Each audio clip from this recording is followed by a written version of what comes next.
রাষ্ট্র গঠনের মেধাবীদের ভালো কাজের স্বীকৃতি হিসেবে ৩ ব্যক্তি ও ২ প্রতিষ্ঠান পেল আরটিভি এসএমসি মনিমিক্স প্রেরণা পদক 2023। বেঙ্গল স্টুডিওতে জমকালো আয়োজনে পদকপ্রাপ্তদের হাতে সম্মাননা ক্রেস্ট দেওয়া হয়। অনুষ্ঠানে পররাষ্ট্রমন্ত্রী ডক্টর হাসান মাহমুদ বলেন, শুধু মেধার বিকাশ নয়, মানুষ গঠনে দরকার মানবিক মূল্যবোধ। দেশ গড়তে নতুন প্রজন্মকে আলোকিত মানুষ হিসেবে গড়ে তোলার জোর তাগিদ দেন মন্ত্রী। সাকিবুর রহমানের রিপোর্টে দেখুন বিস্তারিত।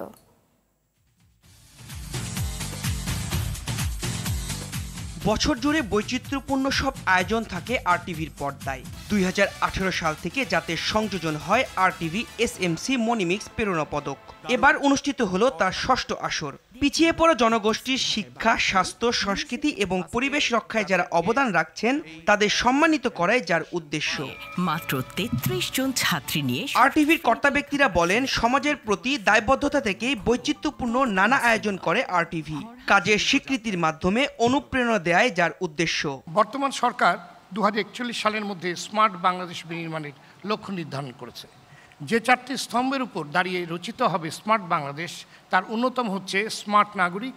আর এই লক্ষ্য অর্জন করতে হলে আজকের শিশু কিশোর কিশোরীদের শারীরিক ও মানসিক বিকাশে সবচেয়ে বেশি গুরুত্ব দিতে হবে। আমাদের শিশু কিশোরদের বিজ্ঞান মনস্ক, অসাম্প্রদায়িক, প্রগতিশীল, সংস্কৃতি মনা, সুশিক্ষিত ও যোগ্য নাগরিক হিসেবে গড়ে তুলতে বর্তমান সরকার নিরলসভাবে কাজ করে যাচ্ছে। গণমাধ্যম হিসেবে আরটিভি তার সামর্থ্য অনুযায়ী সবসময় বিভিন্ন অনুষ্ঠানের মাধ্যমে সেই কাজটি করে যাচ্ছে।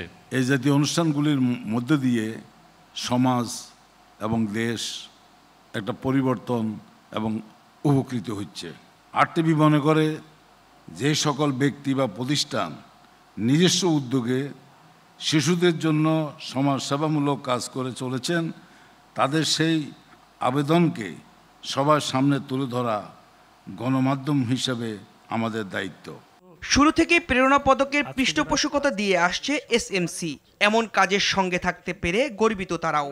আরটিভি সবসময় আমাদের পাশে থাকছে এই অনুষ্ঠানে, এই জন্য আরটিভির প্রতি আমি কৃতজ্ঞতা জানাচ্ছি। আমরা সবাই মিলে এই দেশটার স্বাস্থ্য ব্যবস্থা উন্নয়নে যে কর্মসূচি রয়েছে তা আরও বেগবান করব। The Monimix Awards capture the essence of USAID's localization philosophy, investing in local Bangladeshis, empowering locals to lead and accelerate development in their own communities. অনুষ্ঠানে পররাষ্ট্রমন্ত্রী বলেন, সব সময় ভালো কাজের স্বীকৃতি দেওয়ার কাজ করে আসছে আরটিভি। আজকের শিশু আগামী দিনের ভবিষ্যৎ, তাই শৈশব থেকে নতুন প্রজন্ম গড়ে তোলার তাগিদ দেন তিনি। আমরা যেই ধরনের বাংলাদেশের স্বপ্ন আঁকি, 41 সাল নাগাদ একটা উন্নত সমৃদ্ধ বাংলাদেশ, সে উন্নত সমৃদ্ধ বাংলাদেশ করতে হলে পরে আমাদের উন্নত সমৃদ্ধ নতুন প্রজন্ম দরকার। সেই প্রজন্ম গড়তে হলে সেটা শিশু বয়স থেকে করতে হয়। আমরা এমন একটি প্রজন্ম গড়তে চাই যেই প্রজন্ম মেধা, মূল্যবোধ, দেশাত্মবোধ এবং মমত্ববোধ এই 4টি গুণে গুণান্বিত হবে।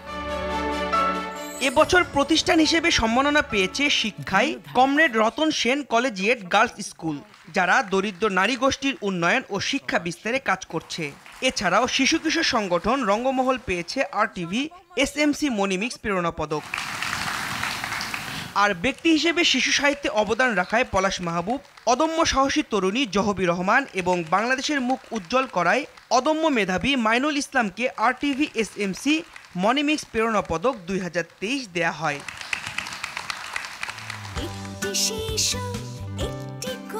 অনুষ্ঠানে ছিল জমকালো সাংস্কৃতিক পর্ব।